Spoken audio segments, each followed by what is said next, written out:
महोदय, संसद के इस विशेष सत्र का एक बहुत बड़ा लाभ जनता को यह पहुंचा है कि वह अब यह कह सकती है कि यदि अगले चुनाव में वर्तमान सांसदों में से एक भी दोबारा चुनकर नहीं आता तो अगली यानी 12वीं लोकसभा में जनता का प्रतिनिधित्व वास्तव में जनहित को सर्वोपरि मानकर किया जाता रहेगा। 12वीं लोकसभा के सांसदों का चुनाव काम के आधार पर होगा, ऐसा अब स्पष्ट परिलक्षित हो रहा है और ऐसा होना भी चाहिए। इसलिए संसद में पहुंचते ही सांसद की जनता के प्रति जिम्मेदारी खत्म नहीं हो जाती, बल्कि यह जिम्मेदारी वहां पहुंचने के बाद बढ़ जाती है।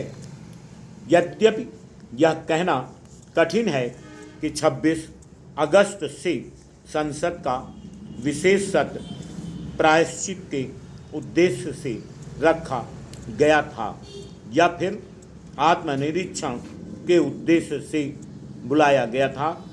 इस सत्र के दौरान लगभग हर सांसद वक्ता ने यह माना कि पिछले 50 वर्षों में राजनेताओं में से कुछ गलतियां हुई हैं। उन्होंने इस सत्र में पिछली गलतियों को सुधारने का आह्वान भी किया और आगे ऐसी गलतियां न दोहराने का संकल्प भी लिया।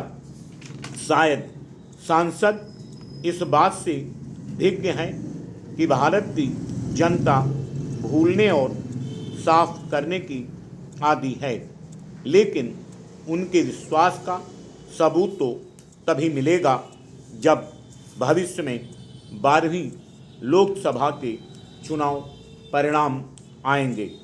संसद द्वारा की गई इस चर्चा में जो खास बात देखने को मिली वह यह कि वरिष्ठ सांसदों एवं नए सांसदों के बीच भारी अंतर दिखाई पड़ रहा था। यानी जहां वरिष्ठ सांसद राष्ट्रहित के मुद्दों में राजनीति को मिश्रित करने का मोह नहीं छोड़ पा रहे थे, वहीं युवा सांसद राष्ट्रहित के मुद्दों को बेबाकी से पेश कर रहे थे। अलग अलग वक्ताओं ने गांधी के सपने साकार किए जाने की बात रखी।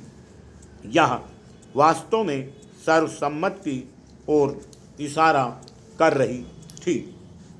मजे की बात तो यह रही कि भाजपा के पूर्व अध्यक्ष ने विज्ञान और तकनीक पर अपने जोरदार भाषण के दौरान कहा कि कहाँ गए थे दिन जब हमारा जुलाहा गेहूं के एक दाने के बराबर रुई से 26 गज धागा बना दिया करता था। उन्होंने स्वदेशी के मुद्दे पर गांधी जी को याद किया।